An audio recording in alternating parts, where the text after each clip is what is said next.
Lisa Morgan pushed herself harder on the training course, her lungs burning as she sprinted through the obstacle maze. Sweat dripped down her face, but she kept running. Around her, alien cadets moved with their natural advantages. The Crathery. Students used their thick armored skin to smash through barriers. The Vexian cadets turned invisible and slipped past sensors. The Zephyrians barely seemed to breathe as they glided through the course. But Lisa was human, and humans had to work twice as hard for half the recognition. She dove under a spinning blade and rolled to her feet, checking her time on the wrist. Display. Not bad, but not great either. In the 2 years since arriving at the Galactic Defense Academy, she had learned that being average meant being forgotten. Being forgotten meant being sent home in shame. Not fast enough, Morgan. Instructor. Velthek's voice crackled through her comm unit. The Zephyrian officer had made it clear from day one that he thought humans were a waste of space at the Academy. A real enemy would have killed you 3 times by now. Lisa gritted her teeth and pushed through the final section. She wasn't going to give him the satisfaction of seeing her quit. When she crossed the finish line, she was breathing hard, but still standing.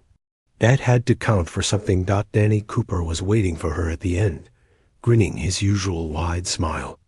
Her best friend and fellow human cadet looked as tired as she felt, but he never let it show. Danny had this way of making everything seem like a game, even when the instructors were trying to break them down. "Nice run," he said, handing her a water bottle. "You shaved 2 seconds off your last time." "Still not good enough," Lisa panted, taking a long drink. The water tasted like metal, recycled through the station systems too many times. Everything on Kepler Station had that same artificial taste, reminding everyone that they were living in a metal box floating in the void. "Hey, we're still here, aren't we?" Danny bumped her shoulder with his. That's got to drive them crazy. Lisa smiled despite her exhaustion. Danny was right. Of the 20 humans who had started at the Academy 2 years ago, only 12 remained. The others had washed out or been sent home for various reasons. But she and Danny had stuck it out through. Every challenge, every insult, every attempt to make them quit. The Academy was impressive, she had to admit. Built into a massive space station, it housed over 3,000 cadets from 17 different species. The main training areas were huge, with holographic environments that could simulate any battlefield condition. The dormitories were clean and efficient. The dining hall served food that was supposedly nutritious for all species, though it mostly tasted like cardboard to human taste buds. But impressive didn't mean welcoming. Most of the alien cadets ignored the humans completely. Others were openly hostile, making comments about weak flesh and fragile bones. The instructors were slightly more professional, but their opinions were clear. Humans were tolerated, not accepted. Commander Vextall was different. The Crathery officer was old by any species standards, with scars covering his armored hide that spoke of real combat experience. He didn't coddle anyone, but he also didn't single out humans for special harassment. If anything, he seemed curious about what humans could do when pushed to their limits. "Attention all cadets," the commander's voice boomed through the training. "Center, report to Briefing Room 7 for mission assignment. Final War Games exercise begins in 1 hour."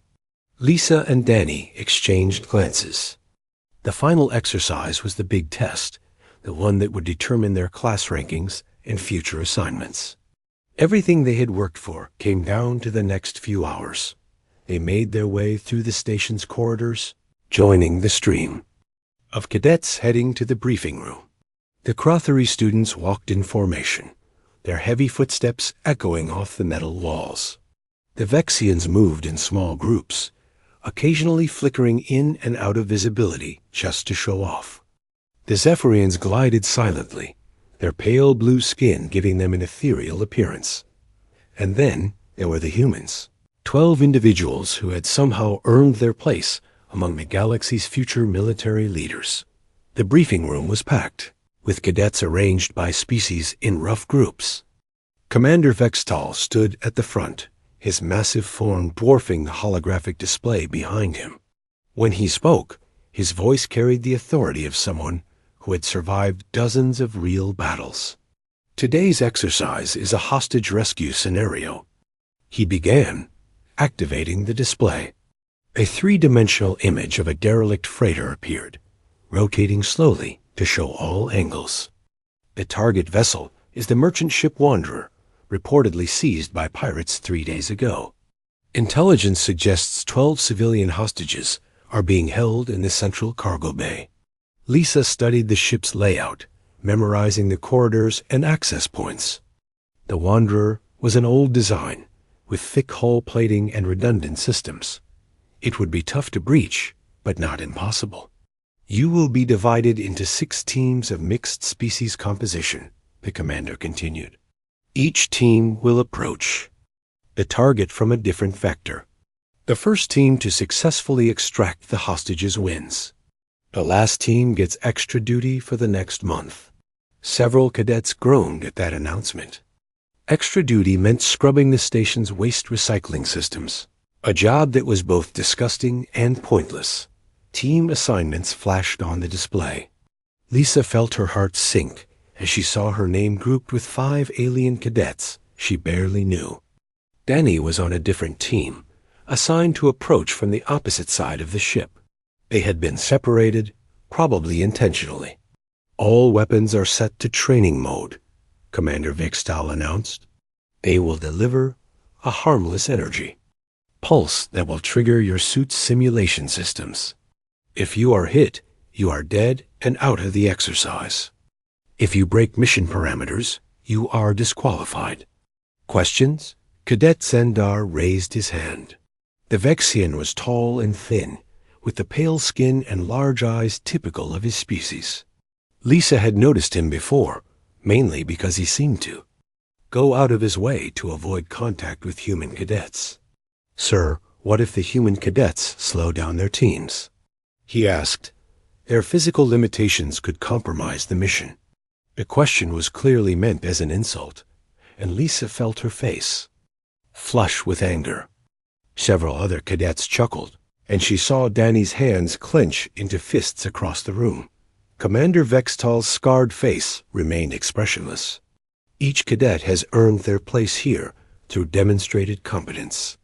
If you have concerns about your teammates' abilities, Cadet Zendar, perhaps you should focus on your own performance. The rebuke was mild, but it carried weight. Zendar's face darkened with embarrassment, and Lisa caught him shooting a venomous glance in her direction.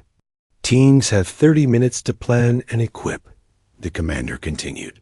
The exercise begins at 1400 hours station time. Dismissed. The room erupted in conversation as cadets began forming up with their assigned teams. Lisa found herself standing with her new teammates, most of whom looked about as enthusiastic as she felt. There was Koreth, a Krathari with fresh scars on, his armor plating. Jill, a Zephyrian female who barely acknowledged Lisa's existence. Voss and Clem, 2 members of a species Lisa didn't recognize, with gray skin and too many joints in their arms. And then there was Nix, another human cadet who had barely spoken to anyone in 2 years. He was quiet and intense, with the kind of stillness that made people nervous. Well, Lisa said, trying to break the ice, we should probably figure out our approach. Koreth snorted, a sound like grinding metal. Humans always want to talk. We should just smash through the hull and take the hostages. That might work, Lisa replied carefully, but the pirates would probably kill the hostages before we reached them. We need a more subtle approach. Subtle is right, Jill said, her voice carrying the musical quality of her species. My people can provide reconnaissance and infiltration capabilities. The team spent the next 20 minutes hammering out a basic plan. It wasn't perfect, but it played to each member's strengths. Lisa found herself taking on more of a coordination role, something that seemed to annoy Korath, but which the others accepted as they made their way to the equipment lockers. Lisa caught sight of Danny with his own team. He gave her a thumbs up and mouthed, "Good luck." She smiled back, but couldn't shake the feeling that something was wrong. The exercise was supposed to be routine, just another training scenario. But the look in Zendar's eyes when he asked his question had been more than simple prejudice. There had been something calculating about it, something that made Lisa's instincts prickle with warning. She pushed the thought aside as she checked her weapon and suit systems. Everything appeared normal. The training weapon hummed with the familiar sound of a properly charged energy cell. Her suit's displays showed all systems green in 30 minutes. She would be fighting for her future. At the academy, she had no way of knowing that in 33 minutes, everything would change forever. The derelict freighter Wanderer hung in the darkness like a metal ghost. Lisa pressed herself against the airlock wall as her team prepared to breach the hull. Through her helmet display, she could see the ship's outline against the starfield. It looked dead and empty, but she knew that inside, the exercise was waiting to begin. "Remember the plan," she whispered into her comm unit. "Jill scouts ahead. Korath takes point on heavy resistance, and the rest of us provide support. We need to reach the cargo bay without triggering any alarms." Korath grunted his agreement. The big Crothery had been skeptical of taking orders from a human, but he seemed willing to follow the plan they had worked out. Jill flickered in and out of visibility, testing her camouflage systems one last time. "Breach in 10 seconds, came the voice of Lieutenant Morse, the exercise controller. "All teams stand by." Lisa checked her weapon again. The training rifle felt familiar in her hands after 2 years of constant practice. The power cells showed full charge, and the targeting system was active. Everything looked normal, but something still felt wrong. She couldn't shake the feeling that this exercise was different somehow. The airlock cycled open with a soft hiss. Beyond lay the dark corridors of the Wanderer, lit only by emergency lighting that cast everything in a red glow. The artificial gravity was set to half normal, making every step feel strange and bouncy. Jill vanished from sight and slipped through the airlock first. A moment later, her voice came through the comm. "Corridor clear. No movement detected."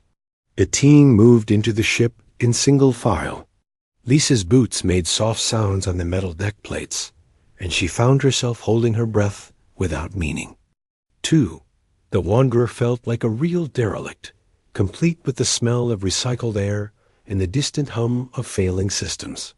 They made their way through the outer corridors, following the route they had planned. Jill stayed invisible, scouting ahead and reporting back through hand signals that showed up on their helmet displays. Korath moved with surprising quiet for someone his size, his armored feet finding the quietest places to step. "Contact front." Jill's voice whispered through the comm. 2 pirates in the junction ahead. They looked bored. Lisa smiled inside her helmet. The exercise was using senior cadets as pirates, and they were probably just as eager to get this over with as everyone else. Still, they had to play their parts. "Can you get past them?" Lisa asked. "Easy. Give me 30 seconds. They waited in the shadows while Jill worked her way around the guards. Lisa used the time to check in with the other teams through the tactical channel. "Team 2, this is Team 5. Report status." "Team 2 is approaching from the port side," came Danny's voice. "We ran into some resistance near the engine room, but we're through now." Lisa felt better hearing her friend's voice. Danny sounded confident and relaxed, like this was just another training run. Maybe she was worrying about nothing. "Path is clear," Jill reported. "Guards are down for a nice nap." The team moved forward again, deeper into the ship. The corridors were getting narrower, and Lisa could feel the weight of the hull around them. The Wanderer was bigger than it looked from outside, with lots of places for enemies to hide. They reached the central section of the ship without major incident. A few more guards had been neutralized by Jill's silent approach, and Korath had dealt with one group that tried to set up an ambush. The Kratheri's natural armor made him nearly unstoppable in close combat, even with training weapons. Cargo bay is just ahead, Lisa said, consulting her map display. This is where it gets tricky. Intelligence says the hostages are being held in the main bay, but there could be guards anywhere. Let me scout, Jill said, already fading from sight. While they waited, Lisa checked the tactical display again. Team 2 was approaching from the opposite direction, right on schedule. Danny's team had taken a different route, but they were making good time. It looked like they might reach the cargo bay at almost the same moment. Multiple contacts in the bay. Jill's voice was tense. I count at least 6 guards, plus the hostages. They're not taking this lightly. Lisa frowned. 6 guards seemed like a lot for a training exercise. Usually, the scenarios were designed to be challenging, but not impossible. 6 armed guards against teams that were still learning could turn into a real problem. Team 2, are you seeing this? She asked through the comm. Confirmed, Danny replied. Looks like they want to make us work for it. My team is in position. At the north entrance, we can coordinate our breach. Good thinking. On my mark, we go in together. 3, 2, 1, mark. Lisa's team burst through the cargo bay doors. At the same moment, Danny's team came through the opposite entrance. The bay was huge, filled with shipping containers that provided cover for both sides. Emergency lighting cast strange shadows everywhere, making it hard to tell which shapes were containers and which might be enemies. The exercise guards opened fire immediately. Bright pulses of training energy filled the air, and Lisa dove behind a container as shots sparked off the walls around. Her heart was pounding, but this was familiar. This was what they had trained for. Spread out and advance, she called to her team. Use the containers for cover and watch your fields of fire. Korath charged forward with a roar, his armor deflecting. Several training shots. The guards concentrated their fire on him, which gave the others a chance to advance. Lisa moved from container to container, working her way toward the center of the bay where the hostages were supposed to be waiting. Through a gap between containers, she caught sight of Danny's team on the other side of the bay. Her friend was moving with the same careful precision she remembered from countless training exercises. He gestured to his teammates, directing them to flank the remaining guards. That's when Lisa noticed something wrong. One of the cadets on Danny's team was moving differently. Instead of advancing with the others, he was hanging back, taking up a position with a clear line of sight across the bay. It was Zendar. Lisa felt ice form in her stomach as she realized what she was seeing. The Vexian cadet was using his natural camouflage to blend into the shadows between containers. He wasn't engaging the exercise guards at all. Instead, he was aiming his weapon at something else. He was aiming at Danny. Danny, look out. Lisa screamed into her comm, but there was too much noise, too much confusion. Her friend was focused on the guards ahead of him, coordinating with his team to rescue the hostages. Lisa started running, abandoning cover and sprinting across the open floor of the cargo bay. Training shots flashed around her, but she ignored them. Nothing mattered except reaching Danny before Zendar could fire. She was too late. The shot that killed Danny Cooper didn't sound like a training weapon. It was too loud, too sharp, too real. The energy pulse that hit him in the chest wasn't the harmless simulation round that should have just triggered his suit's systems. It was a full-power military round that burned through his body armor and into his chest. Danny's eyes went wide with shock and pain. He spun around from the impact, his own weapon flying from his hands. In the low gravity, he drifted backward, bright red blood foaming perfect spheres around him as it escaped his suit's life support systems. The cargo bay fell silent. Even the exercise guards stopped firing, confused by what they were seeing. This wasn't supposed to happen. Training weapons didn't do this. Training weapons didn't kill people. Lisa reached Danny as he hit the deck. She dropped to her knees beside him, her hands trying to find the wound, trying to stop the bleeding.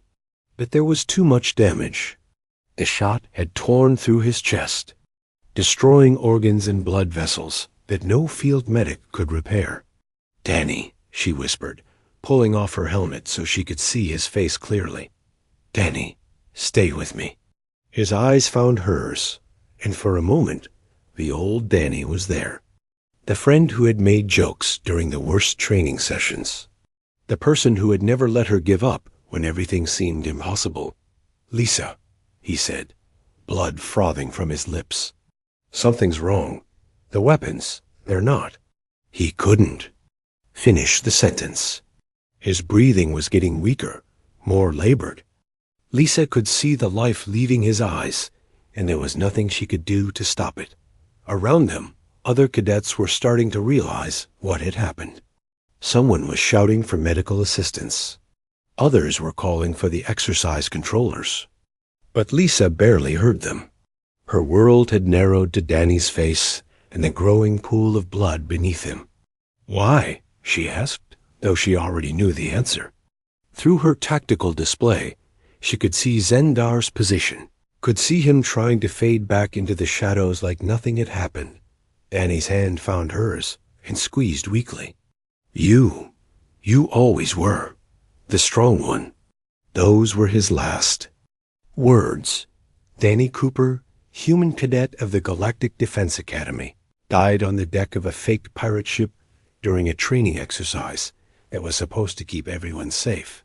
Lisa felt something break inside her chest, something that had nothing to do with physical damage. It was the sound of trust shattering, the feeling of safety being torn away. Danny was dead because someone had decided that humans didn't belong at the academy. Someone had turned a training exercise into murder. She looked up from Danny's body and saw Zendar trying to slip away in the confusion. The Vexian thought he was invisible, thought he could disappear and pretend this was just a terrible accident. Lisa stood over Danny's body and felt the world change around her. The cargo bay was full of noise and confusion, but she heard none of it. Other cadets were shouting questions and calling for help, but their voices seemed to come from very far away. The only sound that mattered was the absence of Danny's breathing. Something deep inside her mind clicked into place. It was like a switch being thrown, turning off the part of her that cared about rules and regulations and proper behavior. What remained was something older, something that had helped humans survive when everything else on their planet was trying to kill them. Time seemed to slow down as Lisa raised her head and looked across the cargo bay. Through the maze of shipping containers and emergency lighting, she could see Zendar trying to fade back into the shadows. The Vexian's camouflage was almost perfect, but Lisa could see him anyway. She could smell his fear, hear his breathing, feel the heat of his body, even through the cold metal of the ship dot. This was what humans called going into the red zone. It was the place where ordinary people became something else, something that other species had never really understood. Lisa had read about it in her military history classes, but she had never felt it before. Now she understood why her instructors had been so careful when they talked about human combat psychology. Lisa moved. She didn't run toward Zendar. She flowed, like water finding the fastest path downhill.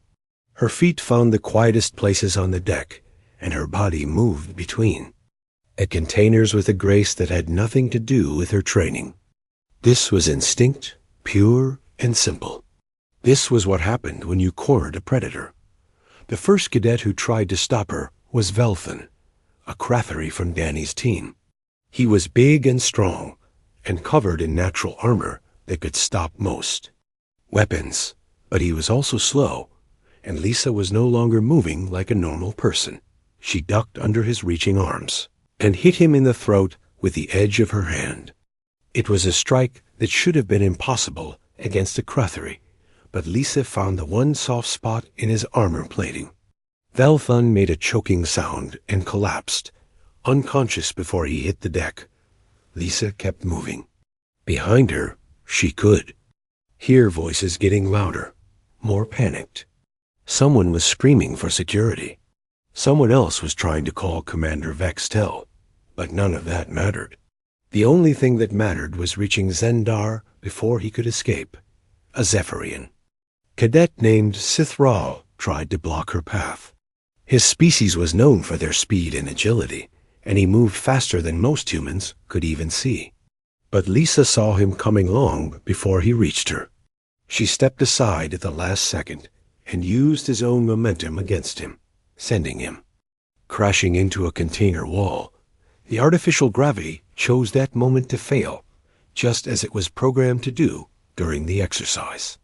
Suddenly, everyone and everything in the cargo bay was floating.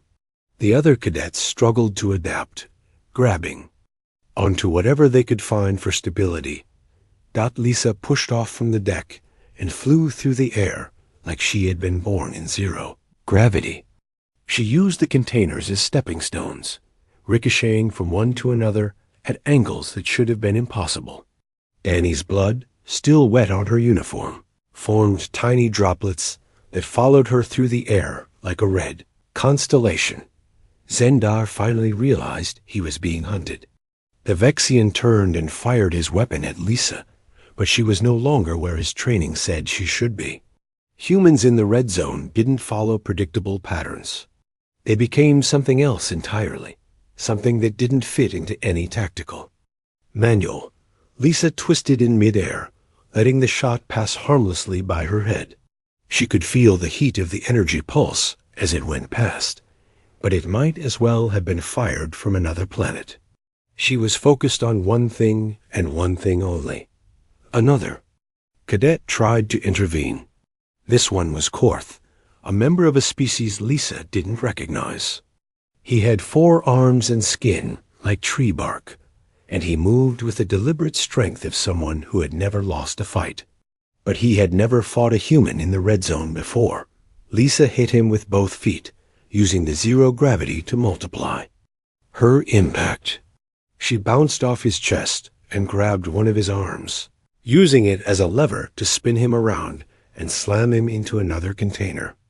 The impact knocked him unconscious, and Lisa pushed off from his body to continue her pursuit. The cargo bay was in chaos now. Cadets were floating everywhere, some trying to help their unconscious teammates, others trying to figure out what was happening. A few were still calling for security, but their voices were getting weaker, more frightened. Lisa reached the section where Zendar was hiding. The Vexian had taken cover behind a stack of containers, but Lisa could see him perfectly. Her vision had become sharp and clear, and she could track his movements even when he was using his camouflage. Zendar fired again, and this time Lisa was close enough to see the surprise in his eyes when she wasn't there anymore. She had moved before he pulled the trigger, reading his intentions in the way he held his weapon, the direction of his gaze, the tension in his muscles. The gravity came back on without warning. Everything that had been floating crashed to the deck, including the cadets who were still trying to figure out what was happening. Lisa landed in a crouch, perfectly balanced, while the others struggled with the sudden return of weight. This was her moment. Lisa launched herself at Zendar with every ounce of strength she had. The Vexian tried to bring his weapon around, but she was already inside his guard. Her hand closed around his throat with crushing force, and she lifted him off the deck with one arm.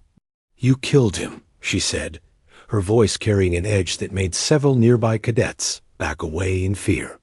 "You killed Danny because you thought humans were weak." Zendar tried to speak, but Lisa's grip was too tight. His weapon fell from his fingers as he clawed at her hand, trying to break free. But there was no breaking free from a human who had crossed into the red zone. Lisa's grip was like a machine, relentless and unyielding. Around them, the cargo bay had fallen silent. The other cadets watched in horrified fascination as the small, human female held one of the galaxy's most promising military cadets like he weighed nothing at all. This wasn't the Lisa Morgan they knew, the one who followed rules and tried to fit in. This was something else entirely. Lisa could feel Zendar's pulse under her fingers, could feel his life flowing through his body like water through a pipe. It would be so easy to close her hand, just a little tighter, to make him pay for what he had done to Danny. The red zone was telling her to finish it, to show these aliens what happened when they hurt humans. But somewhere in the back of her mind, Danny's voice was telling her to stop. Not because Zendar didn't deserve it, but because this wasn't who she was supposed to be. Danny had always been the one who made jokes, who kept things light, who reminded her that they were here to prove humans could be better than their worst instincts. Lisa's grip loosened just enough to let Zendar breathe. He gasped and wheezed, his eyes wide with terror. He had never been helpless before, never been at the mercy of someone he considered inferior.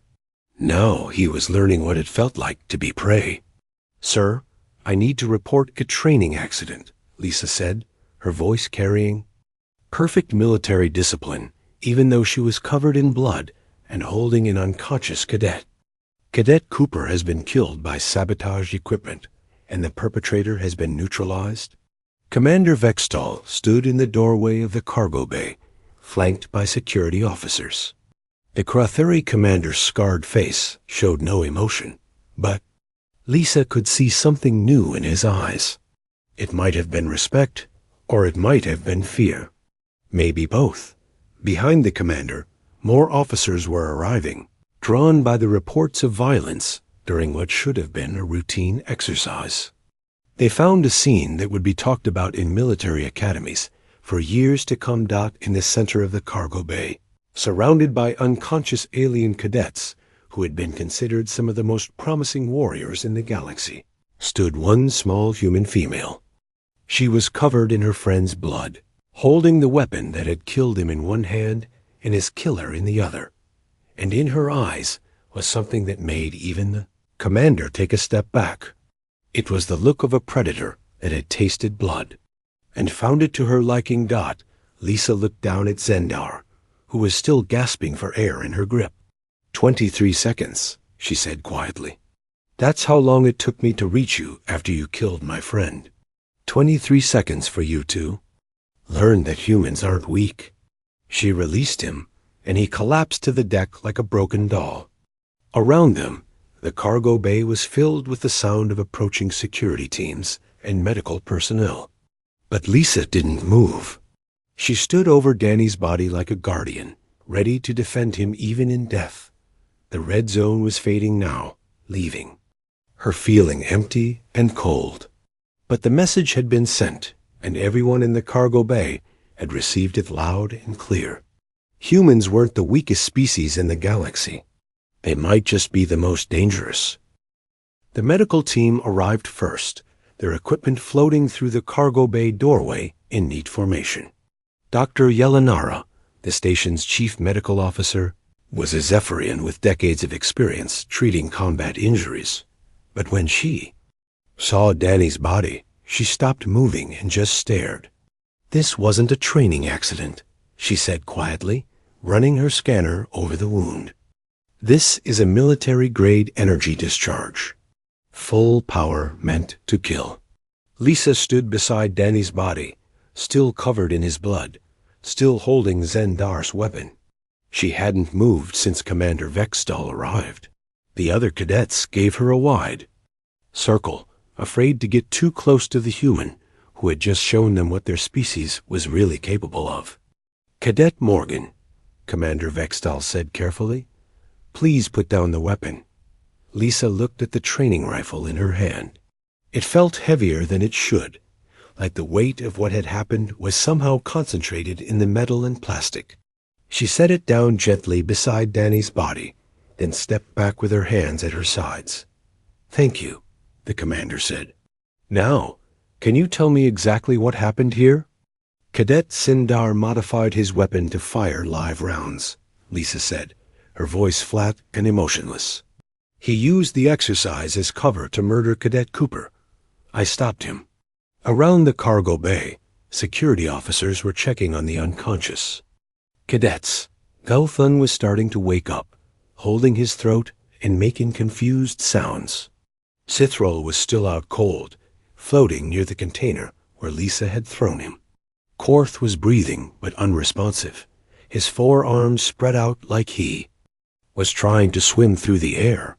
"You stopped him," Commander Vextal repeated, "by yourself." "Against multiple opponents?" "Yes, sir. In 23 seconds. Yes, sir." The commander walked over to where Zindar lay crumpled on the deck. The Vexian was conscious, but barely responsive, his eyes wide with shock. When Commander Vextal knelt beside him, Zendar flinched away like he expected to be hit. "Cadet Zendar," the commander said, "you are under arrest for the murder of Cadet Cooper and the attempted murder of other personnel during a training exercise. You have the right to remain silent, but I doubt that will help you." 2. Security. Officers lifted Zendar to his feet and placed restraints on his wrists. He looked like a broken toy, all the arrogance and prejudice drained out of him. As they led him away, he kept looking back at Lisa with something that might have been terror. Doctor. Yelinara finished her examination of Danny's body and stood up slowly. "There's nothing I can do for him," she said. "The weapon discharge destroyed. Too much tissue. Death was almost instantaneous." Lisa nodded. She had known that already, had seen it in Danny's eyes when the light went out of them. But hearing it confirmed made something cold settle in her chest, like ice forming around her heart. "We'll need to examine all the weapons used in this exercise," Commander Vextal said. "Someone had to help Zendar modify his rifle. This kind of sabotage doesn't happen by accident." The investigation that followed took 3 days. Lisa spent most of that time in a holding cell, not because she was under arrest, but because the station authorities didn't know what else to do with her. She had killed no one, but she had injured 6 cadets in less than half a minute. Medical staff was still trying to figure out how she had done it. Commander Vextal visited her on the 2nd day. The old crottery looked tired, like he had been up all night reading reports and watching security footage. "The investigation is almost complete," he said, settling his massive form into a chair that was too small for him. Zendar modified his weapon using equipment stolen from the maintenance bay. He acted alone, but he had been planning this for weeks. "Why?" Lisa asked, though she thought she already knew the answer. "Because he believed that humans didn't belong at the academy. He thought that by eliminating a few of you, he could prove that your species was too dangerous to be trusted with military responsibility." Lisa almost laughed at the irony. Zendar had been worried that humans were too dangerous, so he had decided to prove it by murdering one of them. In the process, he had learned exactly how dangerous humans could be when someone they cared about was threatened. "What happens now?" she asked. "Zendar will be tried by a military tribunal and almost certainly executed," the commander said. "His actions violated every law of military conduct and interspecies cooperation. There's no defense for what he did. I meant what happens to me." Commander Vextal was quiet for a long moment. "That's more complicated. Technically, you violated no regulations. You neutralized a threat to yourself and your fellow cadets. But the way you did has caused some concern among the academy leadership." Lisa could imagine.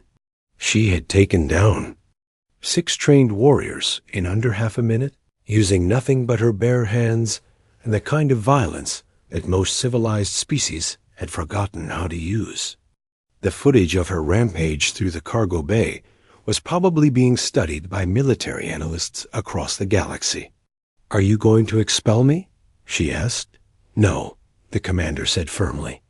"You're going to graduate with honors. And then you're going to be commissioned as a full officer in the Galactic Defense Force." Lisa stared at him. "Sir, what you did in that cargo bay was the most impressive display of combat effectiveness I've seen in 30 years of military service." "Commander," Vextal explained. "Yes, it was violent. Yes, it was frightening. But it was also exactly what a good officer should do when faced with a clear threat to our people."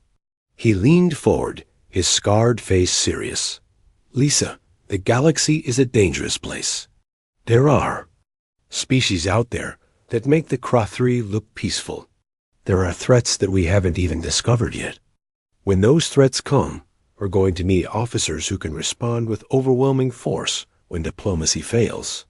"You want me to be a weapon," Lisa said. "I want you to be a protector," the commander corrected. "There's a difference. A weapon destroys everything in its path. A protector destroys only what threatens the things they care about." Lisa thought about Danny, about the look in his eyes when he died.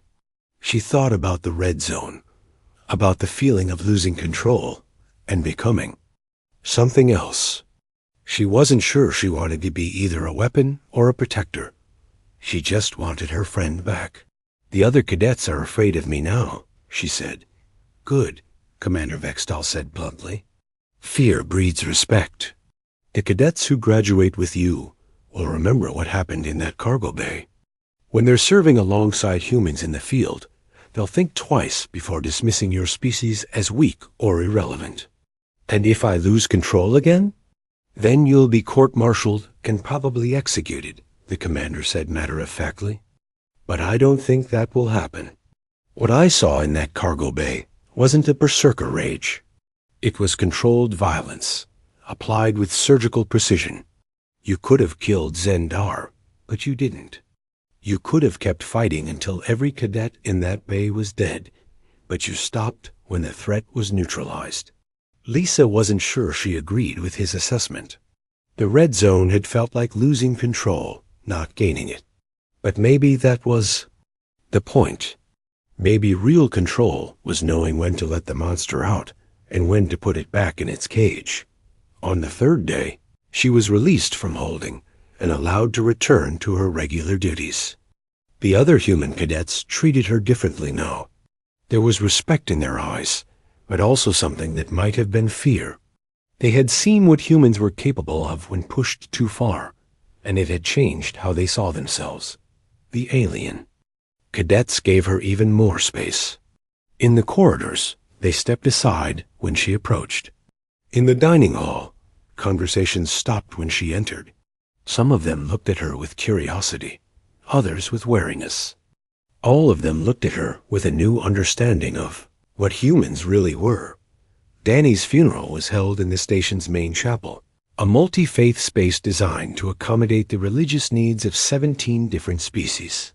Lisa delivered the eulogy, standing at attention beside his flag-draped casket.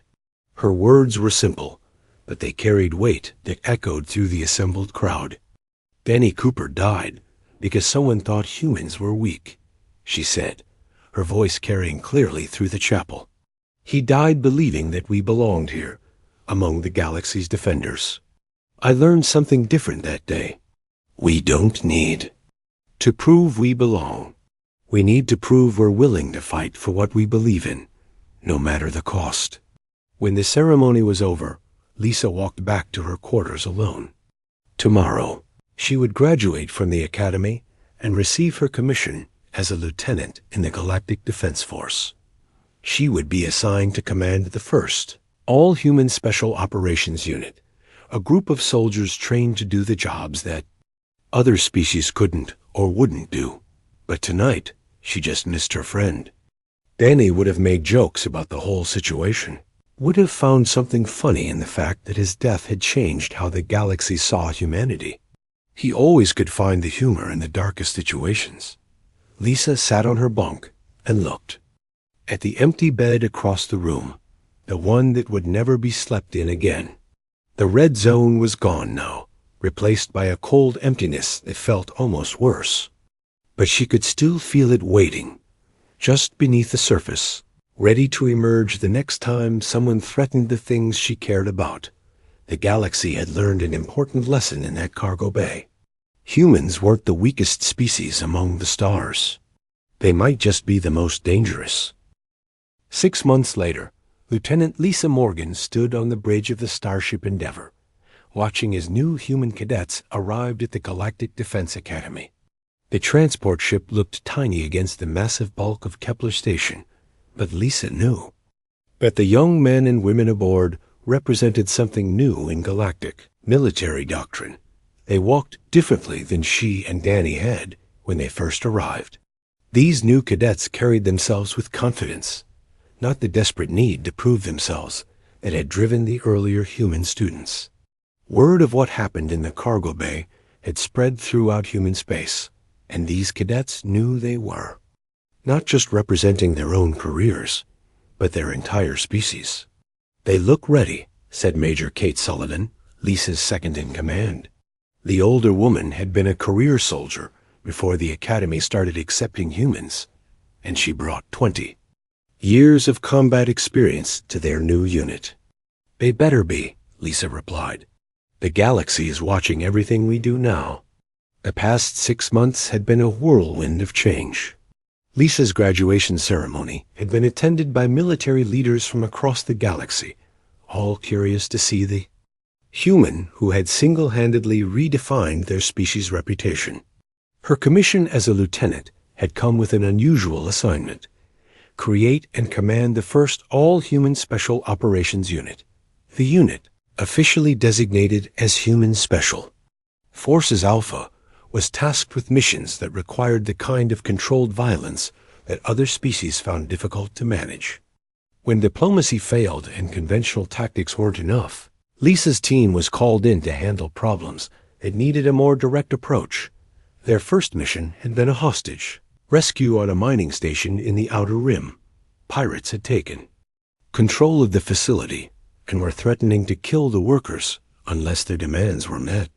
3 other species Special Forces units had failed to breach the station's defenses. Lisa's team had needed exactly 18 minutes.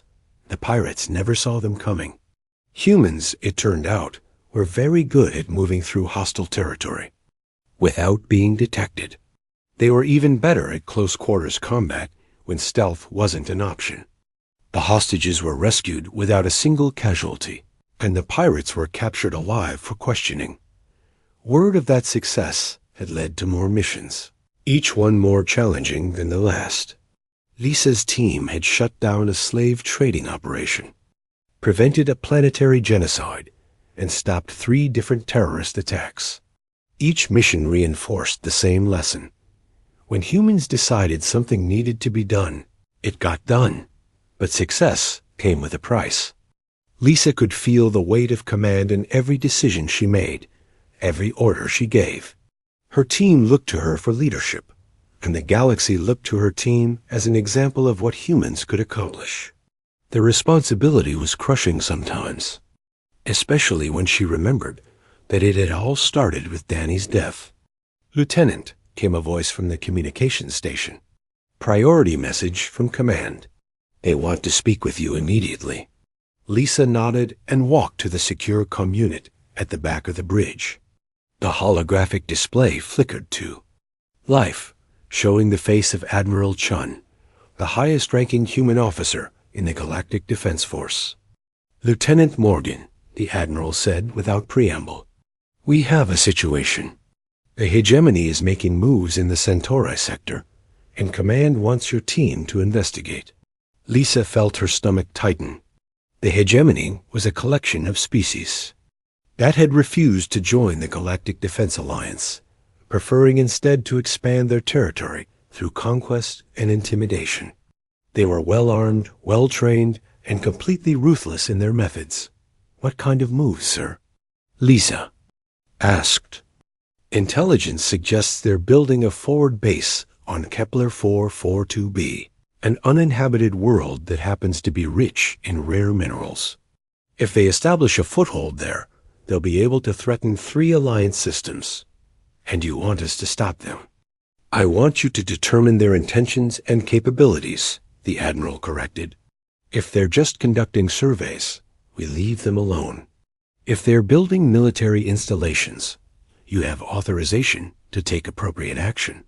Lisa understood what that meant.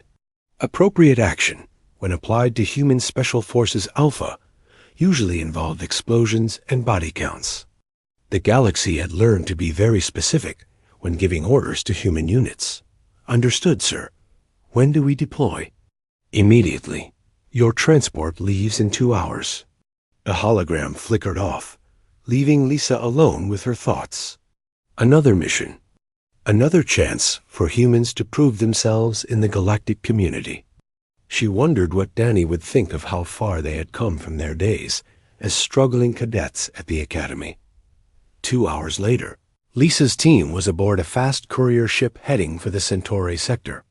Her unit consisted of 12 hand-picked soldiers, each one chosen for their ability to function in high-stress situations.